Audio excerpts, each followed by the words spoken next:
I like Kansas City to win this game. And I'm not going to say because of the Taylor Swift factor. I don't believe in the script stuff. I think that they are the best team. Maybe not the best team, but I think they have the best player. And I think he is the reason they win this game. I like Kansas City. I think I picked it yesterday on the 6 o'clock news. I like Kansas City. A score around 30-27. I don't portray myself as an expert because I lost a lot of those predictions when we do it every Sunday morning for the Steelers. But you get a good feel when you're around these teams all the time, and I like Kansas City. Obviously, there's a chance for me being wrong here, but I would take the points and take Kansas City in this game. All right, let's go out to Josiah in San Antonio. How you doing, Josiah? Doing all right yourself, Rich. Hey, thanks for calling. Sure. I listened to you last night. You asked a question about the Steelers going to the Super Bowl anytime soon. Yeah. Heck no. And let me just say this real quick. I've seen enough of Kenny Pickett. We've seen 24 games. This guy is clearly not the answer. And if I'm the Steelers and Rooney, quit being stuck in the middle. Quit being passive. Put your foot on the trigger. Trade for Fields or Russell Wilson. Let's get this going because I don't want to be stuck here like we did with the Killer Bees era. And we're looking back years later where this team didn't maximize some effort and didn't accomplish nothing. I'm sorry. Kenny Pickett is not the answer. I agree with you, Josiah. I mean, I think, and it's obvious, you need a franchise quarterback. There's no question about it.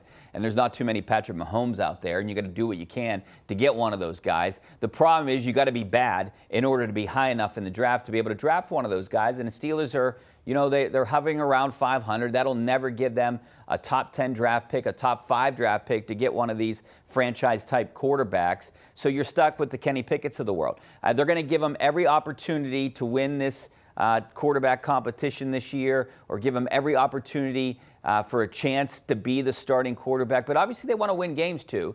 I hope they bring Mason Rudolph back, but we've said it on this show a lot. If you bring him back, then you might potentially have a fractured locker room because there's going to be a lot of guys in that locker room that know Mason Rudolph is better or is better for this team right now, and that potentially could be damaging for this team. So maybe you don't try to bring Mason Rudolph back. You bring some other guy back like a Ryan Tannehill who has ties to Arthur Smith. I don't know if I'd want Tannehill here, but I definitely want someone or two guys to give Pickett a run for his money. And look, Josiah, I think I'm starting to lean in that direction of trying to go out and get Justin Fields. If it's only going to take a second-round draft pick, what do you got to lose? You don't have to pay him a ton of money this year. You're going to have to pick up his fifth-year option, but he's going to require a big deal coming up here soon if he is the guy. And he's more dynamic than a Kenny Pickett. He's a better quarterback than a Kenny Pickett. He's around the same age as Kenny Pickett. I would take my chances on trying to get a franchise-type quarterback.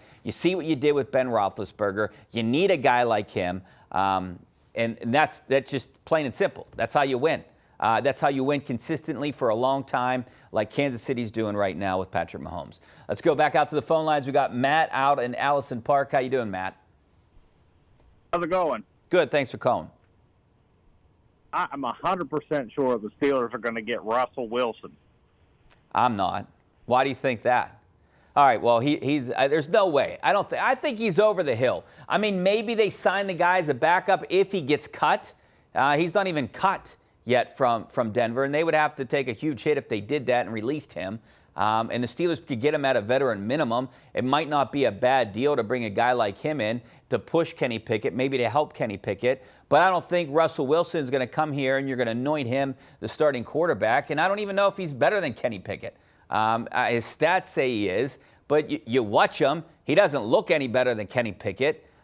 So you got to get a franchise-type quarterback. I know they want to be a running team. I haven't seen that from Kenny Pickett yet.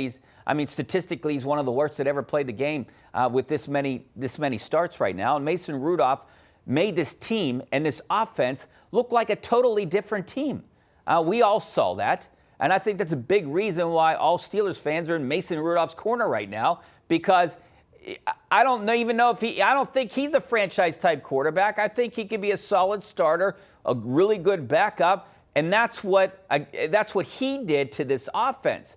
Kenny Pickett, nowhere close to that. I know a lot of people might debate me or argue with me about, hey, Kenny Pickett was strapped with Matt Canada, and look what happened in that Bengals game. He didn't do much in the Bengals game. He threw for 250 yards and won the game. They hardly scored any points.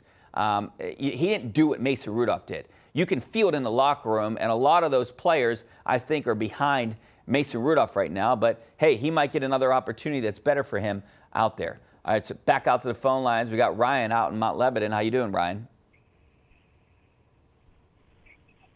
Ryan, you there?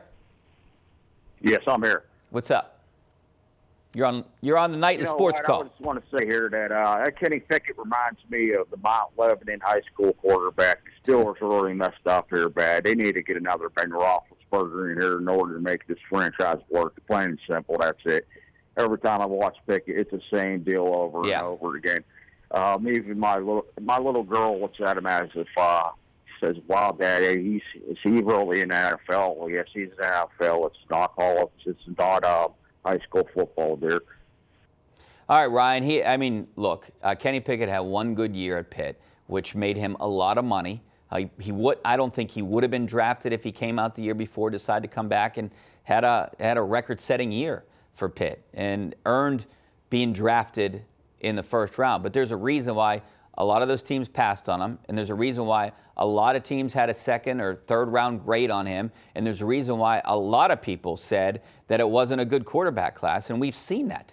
None of these. Brock Purdy was the last guy drafted that year, and he might be the best quarterback out there. I understand he's in a system, and you're calling him a system quarterback, but Kenny Pickett is so far removed from that right now, and I think potentially it's in his head now.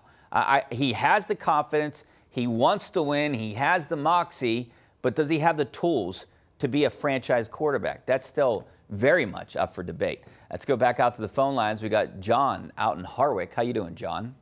I'm okay, Rich. How you doing? Good. Thanks for calling.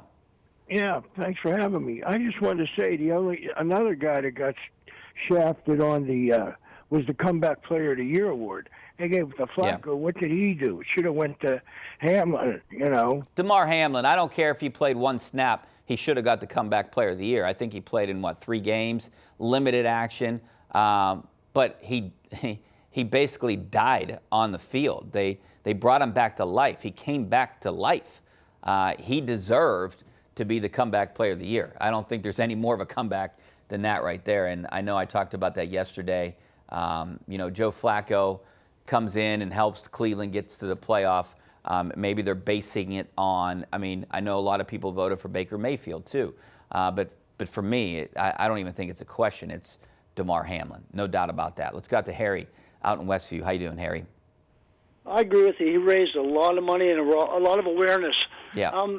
Richie, I was just thinking, the Penguins, do you think they need to get faster or bigger? They're getting pushed away in front of the net, and it's hard to acquire big forwards. I know that. Yeah. But what do you think about as far as they need, if I got rid of Gensel, what should they do? What direction should they go, speed or size? I think speed. That's the game right now. You got to get speed and youth. I guess it doesn't hurt to get a bigger guy out in front, and maybe even a guy like a Patrick Hornquist. They thought they had some of those guys on this roster. They obviously don't. You need a guy like him. You need a heart and soul of this team. And I know Sidney Crosby is, but Patrick Hornquist was the guy that you wanted to be around in the locker room, a Billy Guerin type guy. You need a guy like that, but you also need to get younger and faster. There's no doubt about it. And it's hard. It's going to be hard for the Penguins to do it.